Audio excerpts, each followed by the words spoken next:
Sarah Martinez stood at the entrance of the sprawling Blackwater Defense Research Facility, her hands trembling slightly as she clutched the security badge that had arrived in her mailbox just 3 days earlier. The massive concrete structure loomed before her like a fortress, its windows tinted so dark they looked like black mirrors reflecting the gray morning sky. She had never imagined that her expertise in ancient languages and archaeological research would land her a job at one of the most secretive defense contractors in the country. The badge felt heavier than it should have in her palm. Made of some kind of unusual metal that seemed to shift color in the light, it bore her photograph alongside a series of symbols she didn't recognize. Below her name was printed Level 7 Clearance, Antiquities Research Division, which had surprised her when it arrived. She had only applied for a basic research assistant position. 2 security guards flanked the entrance, their faces expressionless behind dark sunglasses despite the overcast morning. Sarah approached the scanner, her heart beating faster with each step. She had worked at universities and museums before, but nothing had prepared her for this level of security. The stories she had heard about Blackwater's projects ranged from mundane government contracts to wild conspiracy theories about alien technology and time travel experiments. "First day, sweetheart?" asked the taller guard, his voice dripping with condescension as Sarah held out her badge. His nameplate read, Jenkins, and a cruel smile played at the corners of his mouth. "Yes, sir," Sarah replied quietly, trying to maintain her composure. She had dealt with dismissive attitudes throughout her career in archaeology, a field still dominated by men who often questioned her credentials despite her PhD from Harvard and her fluency in 12 ancient languages. Jenkins took the badge and examined it with exaggerated attention, turning it over in his hands as if he had never seen one before. His partner, a stocky man named Rodriguez according to his nameplate, leaned over to look. "Level 7. Rodriguez snorted, barely containing his laughter. "Lady, you sure you didn't pick up the wrong badge at orientation? Level 7 clearance is for people who've been here 20 years or more." Sarah felt her cheeks burning with embarrassment. "I'm sure there's some mistake, but this is what was sent to me. I'm supposed to report to Dr. Nathaniel Cross in the Antiquities Research Division." The mention of Dr. Cross's name made both guards exchange a look that Sarah couldn't quite decipher. Jenkins's smirk faltered for just a moment before returning full force. "Oh, you're one of Cross's new toys," Jenkins said with a laugh that made Sarah's skin crawl. "Hope you last longer than the last 3. What happened to them, Rodriguez? Did they quit, or did they just disappear?" Rodriguez chuckled darkly. "Quit. Definitely quit. All of them. Couldn't handle the pressure of working with genuine artifacts, if you know what I mean." Sarah didn't know what they meant, but something in their tone made her stomach twist with unease. She watched as Jenkins approached the scanner, still holding her badge like it was some kind of joke. "Let's see what happens when we run Princess Archaeology's magic ticket," he said, waving the badge theatrically before sliding it through the scanner. The machine beeped once, a soft blue light appearing on its display. Nothing seemed unusual about the process until Sarah noticed something strange. The symbols on her badge, which she had assumed were just decorative security features, began to emit a faint glow. At first, she thought it might be her imagination or perhaps just the reflection of the scanner's light. But as the seconds ticked by, the glow became unmistakably real. The ancient-looking symbols pulsed with a soft, ethereal light that seemed to come from within the metal itself. The laughter died in the guards' throats. Jenkins stared at the badge in his hand, his face going pale as the glow intensified. The symbols, which Sarah now realized looked remarkably similar to some Sumerian cuneiform she had studied, were definitely glowing with their own internal light. "What the hell?" Rodriguez whispered, stepping closer to get a better look. The scanner's display, which had shown a simple blue light moment before, suddenly erupted in a cascade of information. Lines of text scrolled rapidly across the screen, too fast for Sarah to read, but she caught glimpses of words that made no sense: artifact resonance detected, bloodline confirmation, ancient protocol activated. Other employees walking through the lobby began to stop and stare. A woman in a lab coat dropped her coffee cup, the ceramic shattering on the polished floor as she pointed at Sarah's badge with a trembling finger. A man in an expensive suit pulled out his phone and began making what appeared to be an urgent call. The badge grew warmer in Jenkins's hand, and he quickly gave it back to Sarah as if it had burned him. The moment the metal touched her palm, the glowing intensified, and Sarah felt a strange tingling sensation run up her arm. I don't understand what's happening, Sarah said, looking down at the badge in wonder and growing alarm. The symbols were now bright enough to cast shadows on the wall behind her. A new voice cut through the murmur of the gathering crowd. Ms. Martinez, I presume? Sarah turned to see a tall, distinguished man with silver hair and piercing blue eyes approaching from the elevator bank. He wore an impeccably tailored black suit and carried himself with an authority that made even the security guards straighten their postures. I'm Dr. Nathaniel Cross, the man continued, his gaze fixed intently on the glowing badge in Sarah's hand. I've been waiting for you. There was something in his tone that suggested he had been waiting for much longer than just the start of the workday. His eyes held a mixture of excitement, relief, and something else that Sarah couldn't quite identify. Fear, perhaps. Dr. Cross, I'm sorry about this, Sarah began, holding up the badge. I don't know why it's doing this. Maybe there's some kind of electrical malfunction. Dr. Cross smiled, but it didn't reach his eyes. There's no malfunction, Ms. Martinez. Your badge is working exactly as it was designed to work. The question is, are you ready to learn why? The crowd around them had grown larger, and Sarah noticed that many of the observers were speaking in hushed tones into phones or radio devices. Security personnel were arriving from different parts of the building, their faces serious and alert. Perhaps we should continue this conversation in my office, Dr. Cross suggested, though it sounded more like a command than a suggestion. There are things you need to understand about why you were really hired for this position. Sarah felt a chill run down her spine. What do you mean, why I was really hired? I applied for a research assistant position in ancient languages. And your expertise in ancient languages is exactly why you're here, Dr. Cross replied. But not in the way you might think. You see, Ms. Martinez, your academic credentials, impressive as they are, were not the primary factor in our decision to hire you. He paused, studying the badge that continued to pulse with its otherworldly light. We hired you because of who you are. Or rather, because of who your ancestors were. The words hit Sarah like a physical blow. My ancestors? I don't understand. Your great-grandmother, Elena Vasquez, worked as a translator for an archaeological expedition in Iraq in 1947. The expedition was funded by the U.S. government and was supposedly searching for historical artifacts. What they actually found was something that shouldn't have existed according to our understanding of ancient civilizations.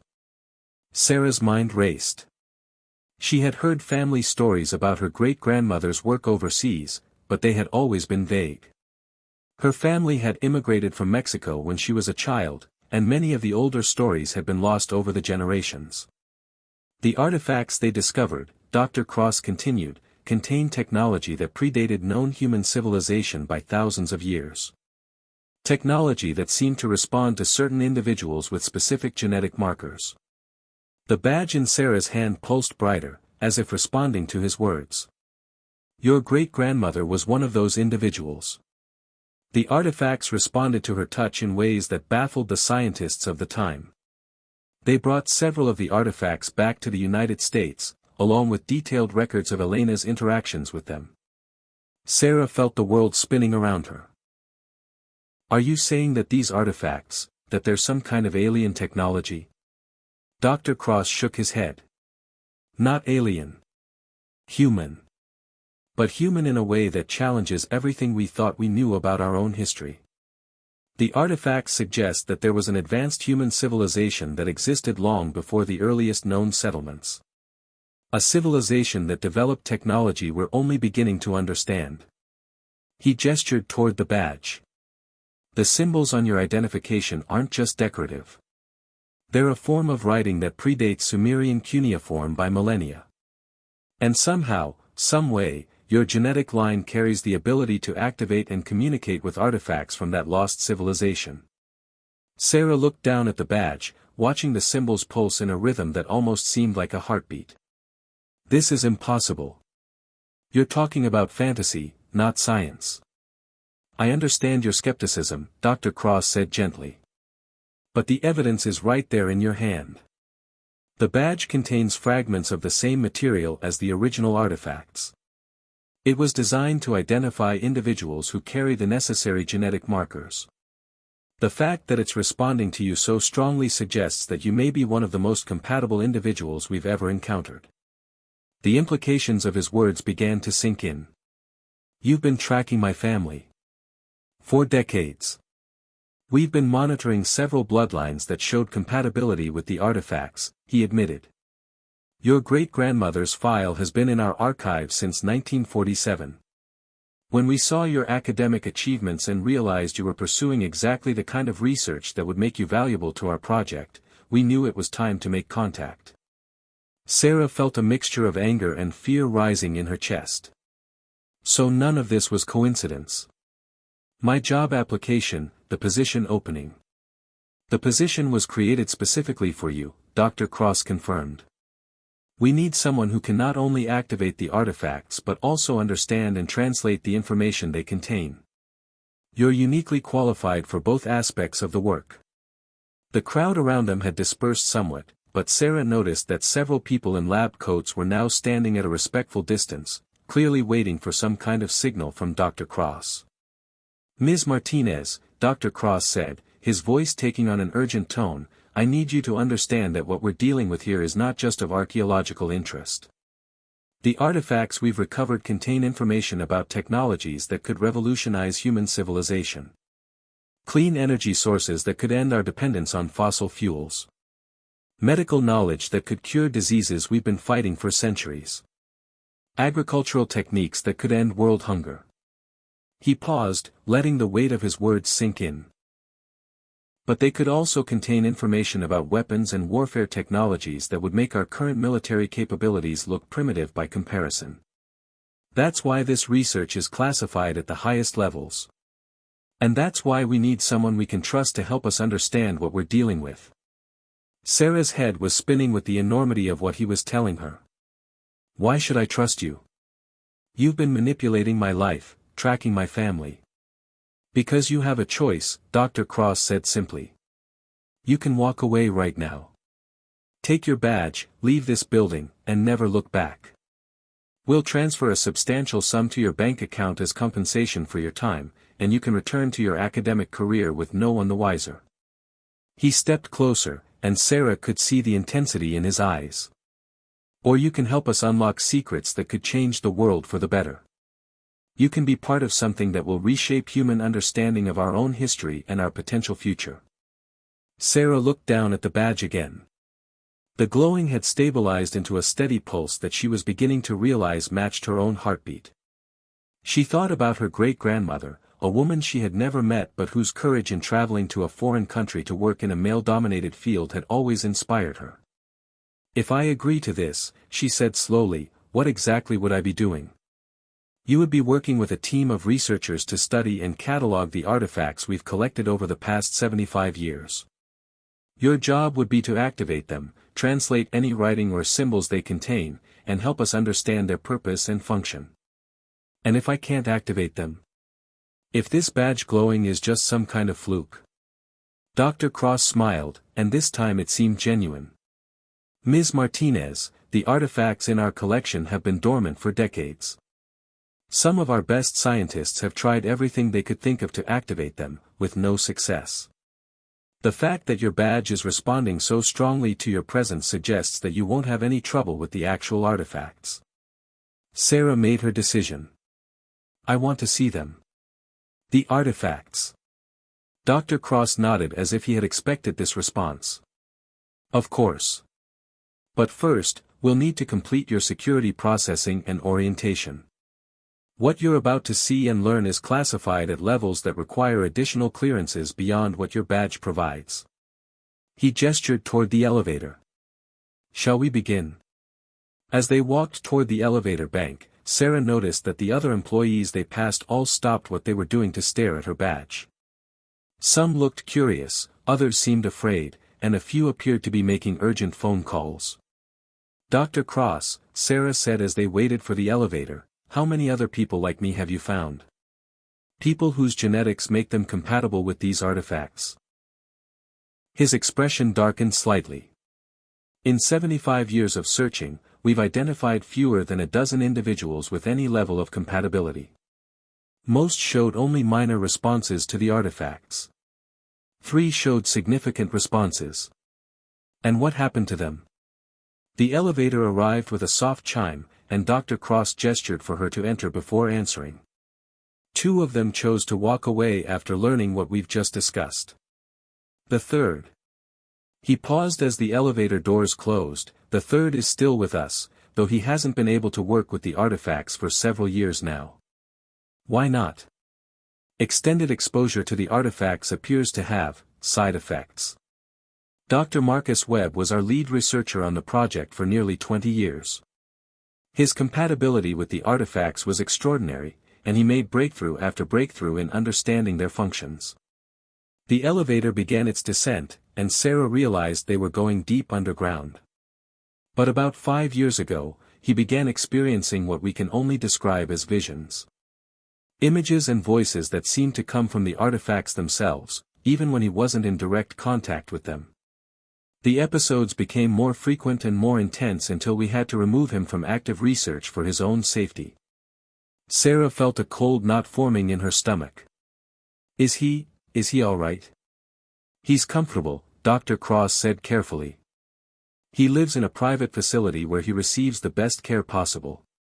And he's still contributing to the research in his own way. The visions he experiences often contain information that helps us understand the artifacts better." The elevator stopped, and the doors opened to reveal a long, white corridor lined with doors that looked more like vault entrances than offices. "Ms. Martinez," Dr. Cross said as they stepped into the corridor, "I want you to understand that everything I've just told you is theoretical based on Dr. Webb's experience. Your genetic profile suggests you may have even stronger compatibility with the artifacts than he did, but that doesn't necessarily mean you'll experience the same side effects. We've learned a great deal about managing exposure levels and monitoring for adverse reactions." They walked down the corridor, passing several heavily secured doors. Sarah could hear the hum of machinery and occasionally glimpsed laboratories filled with equipment she didn't recognize through small windows.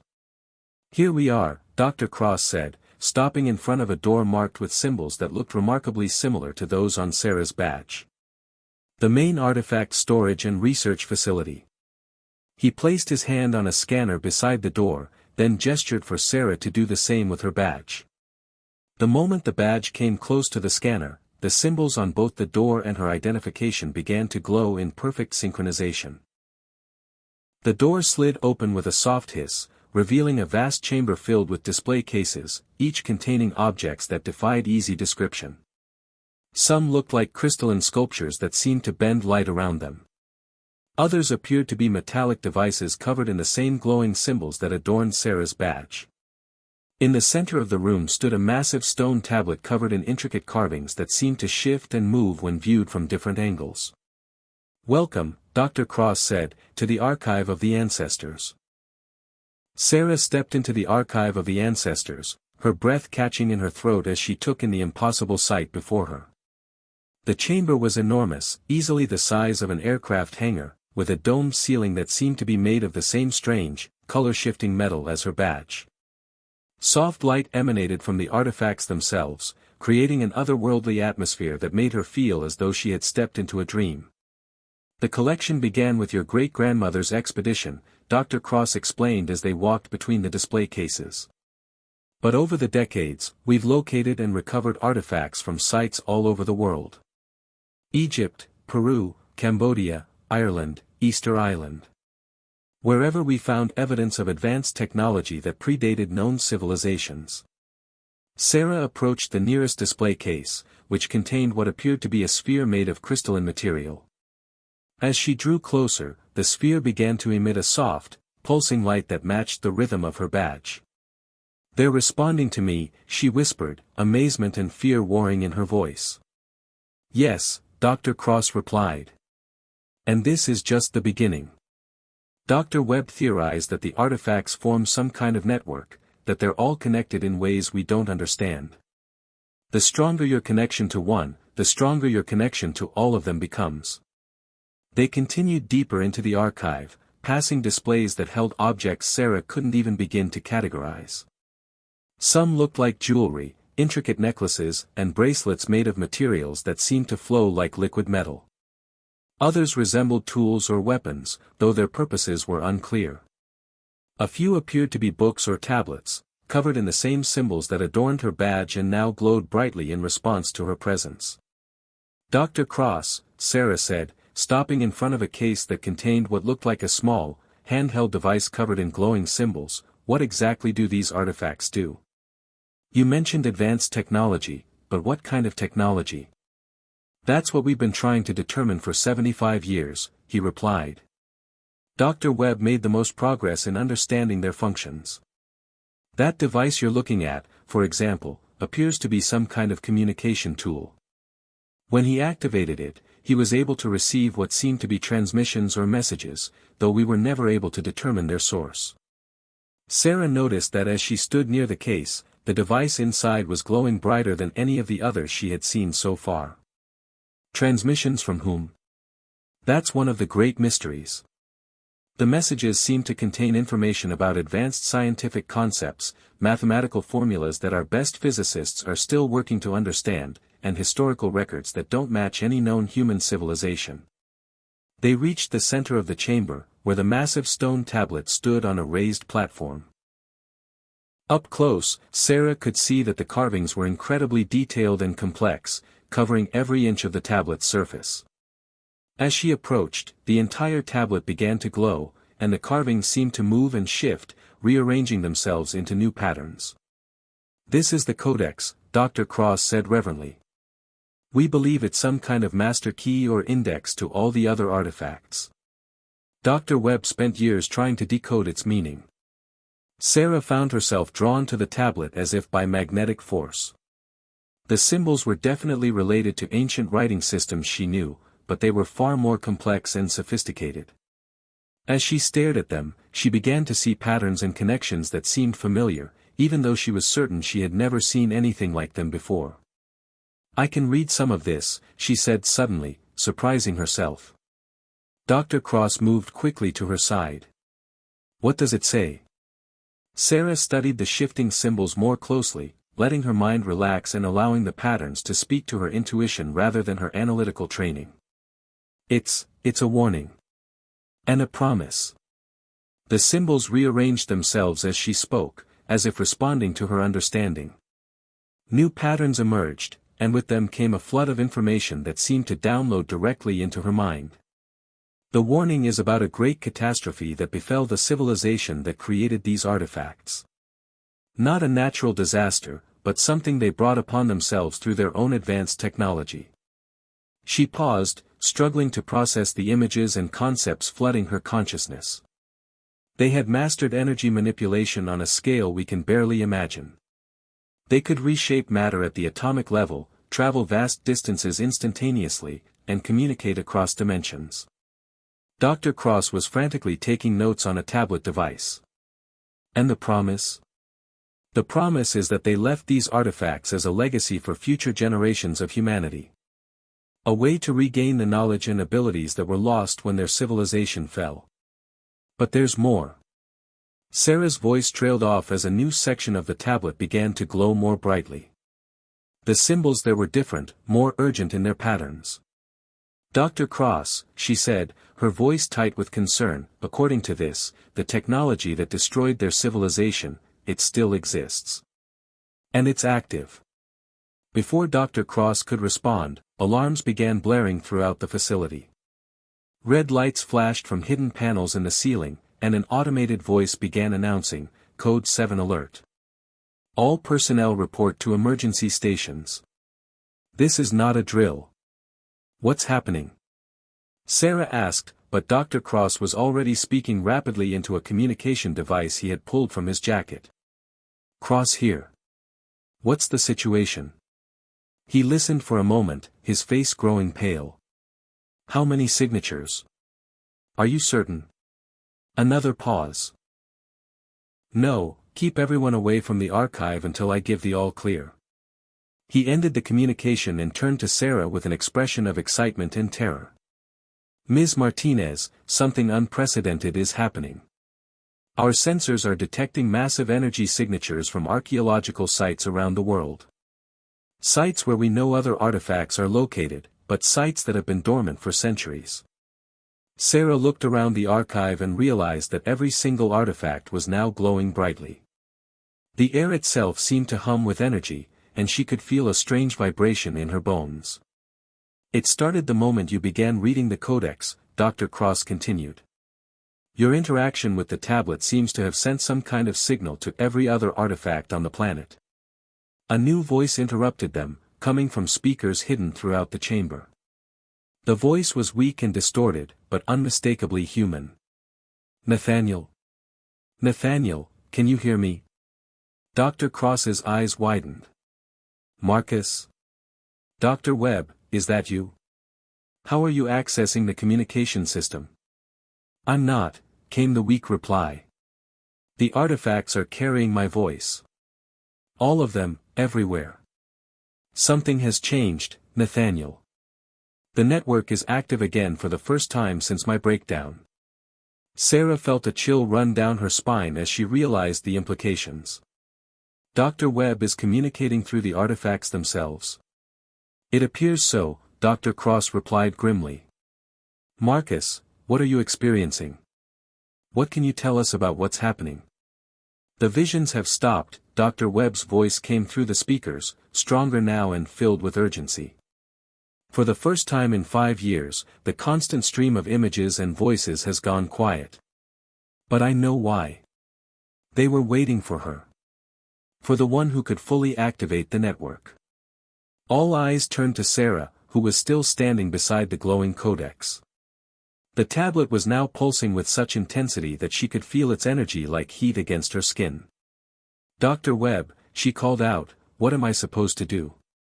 The codex is showing me things, but I don't understand all of it. You don't need to understand it consciously, came the reply. Your genetic memory will guide you. The knowledge of the ancestors is encoded in your DNA, passed down through generations even when the conscious memory was lost. Dr. Cross stepped closer to Sarah. Ms. Martinez, I need to ask you something crucial. Are you willing to go deeper? To fully interface with the codex and access whatever information it contains? The choice is yours, but you need to know that there may be no going back.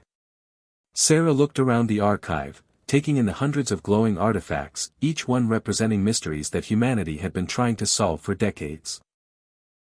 She thought about her great-grandmother, Elena, and the courage it must have taken to work with technology she couldn't possibly understand in a time when women in her field were rarely taken seriously. What exactly would I need to do? Place your hands directly on the codex, Dr. Cross explained. Based on Dr. Webb's research, direct contact should allow you to access the full database of information contained within the artifact network. But the mental and physical strain could be enormous. And if I don't do it? Dr. Webb's voice came through the speakers again, weaker now. If you don't, the window may close forever. The artifacts have been dormant for so long that this may be our only chance to fully access their knowledge. But more importantly, if the warnings in your genetic memory are accurate, humanity may need that knowledge to survive what's coming. What's coming? Sarah asked, though part of her already knew the answer. The same kind of catastrophe that destroyed the ancestor civilization, Dr. Webb replied. The signs are all around us. Climate change, resource depletion, political instability, advancing technology without the wisdom to use it responsibly. We're following the same path they did, and without their knowledge to guide us, we may suffer the same fate. Sarah took a deep breath and stepped closer to the codex. As she raised her hands toward its surface, she could feel the energy radiating from it like electricity in the air before a lightning strike. There's something else, she said suddenly, stopping just short of touching the tablet. The codex is showing me that this isn't the first time humanity has reached this point. The ancestor civilization wasn't the first, either. This pattern has repeated multiple times throughout history. Dr. Cross leaned forward intently. What do you mean? Advanced human civilizations rising, developing incredible technology, then destroying themselves when they lose sight of wisdom and balance. But each time, a few survivors managed to preserve some knowledge for the next cycle. She looked at the tablet, its surface now so bright she had to squint to look at it directly. The artifacts aren't just technology. They're a test. A way to determine if humanity has evolved enough wisdom to handle the power they contain. And if we haven't? Dr. Cross asked. Then the cycle repeats. Civilization falls, most knowledge is lost, and humanity starts over from a more primitive state. Dr. Webb's voice came through the speakers one more time, fading as if the connection was weakening. Sarah, you have to choose now. The energy patterns are becoming unstable. Either access the full network now, or the window closes forever. Sarah placed her palms against the surface of the codex. The moment her skin made contact with the ancient stone, the world exploded into light and sensation. Information flooded her mind at a rate that should have been overwhelming, but somehow her consciousness expanded to accommodate it. She saw the rise and fall of civilizations spanning hundreds of thousands of years, each one reaching incredible heights before succumbing to the same pattern of hubris and destruction. She saw the technology the ancestors had developed, machines that could convert matter into energy and back again, transportation systems that folded spacetime to allow instantaneous travel across vast distances, medical techniques that could repair damage at the cellular level and extend human life indefinitely. But she also saw how they had used this technology, to create weapons of unimaginable power, to remake their planet's environment to suit their desires without regard for consequences, to divide themselves into factions that eventually went to war using forces that could shatter continents.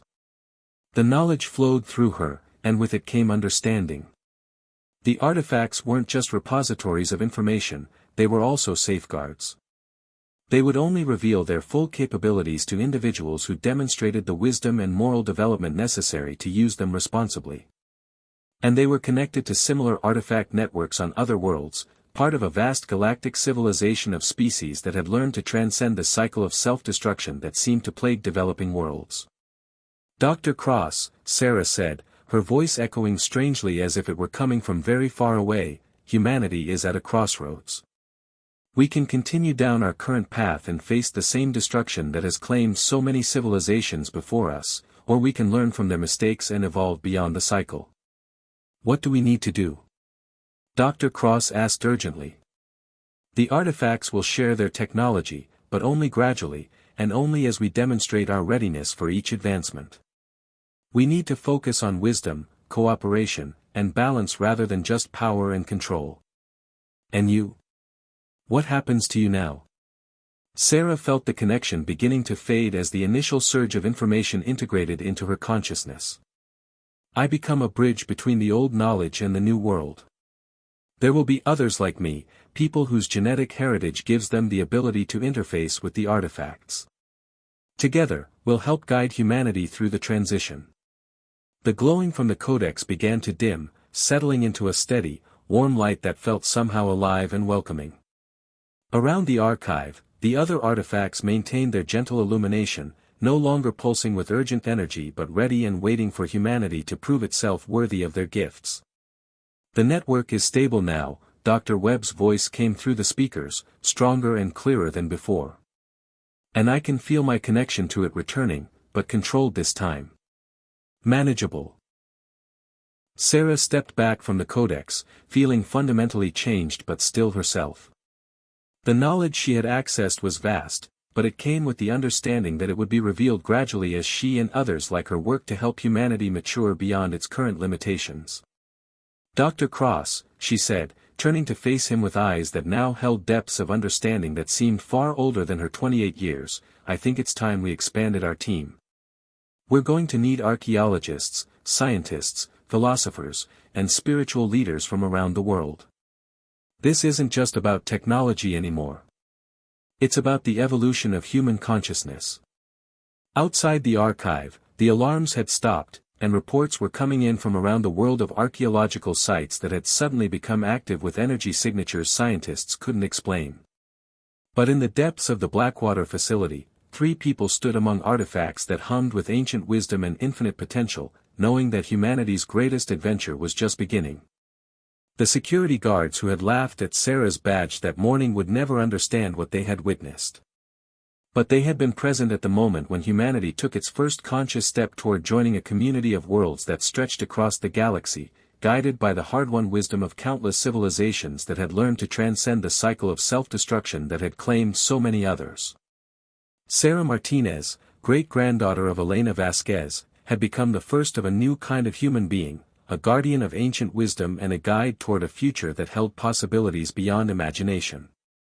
The badge that had started it all hung quietly at her chest, its symbols now glowing with the steady light of knowledge waiting to be shared with a world ready to receive it.